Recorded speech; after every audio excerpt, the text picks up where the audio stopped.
thought I had it all. A beautiful fiancé, a successful career, a life that felt like it was straight out of a movie.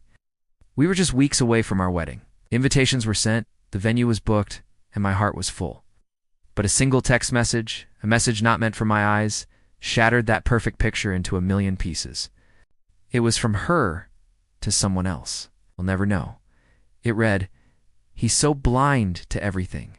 Blind. That's what she thought I was. And in that moment, instead of exploding, a strange calmness washed over me. I decided she was right. I would be blind. I would be silent, but I would not be a victim. I started to observe, to listen, to collect evidence. It was like I was a detective in my own life story.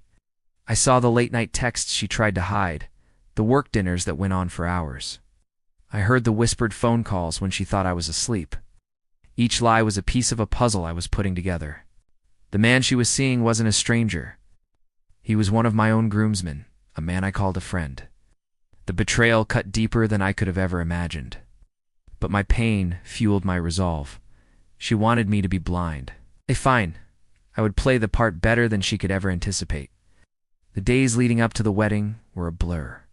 I smiled through the cake tasting, nodded along during discussions about flower arrangements, and held her hand as we practiced our first dance. On the outside, I was the ecstatic groom-to-be.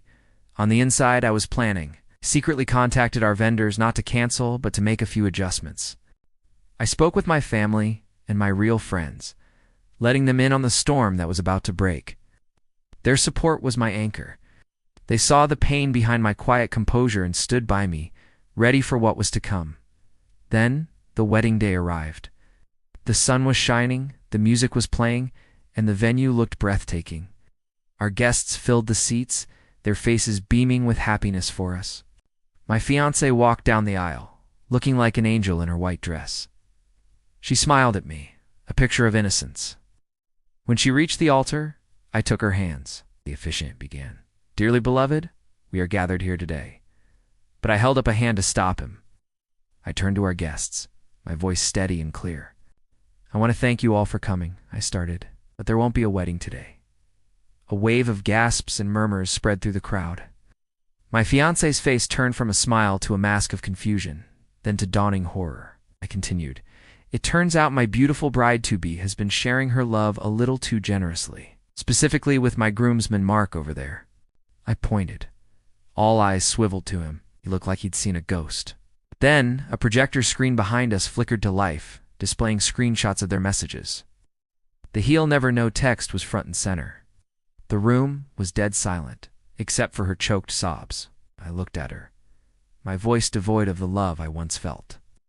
"You thought I was blind?" I said calmly. "I wasn't blind. I was just waiting. The party's over." "For you, anyway?"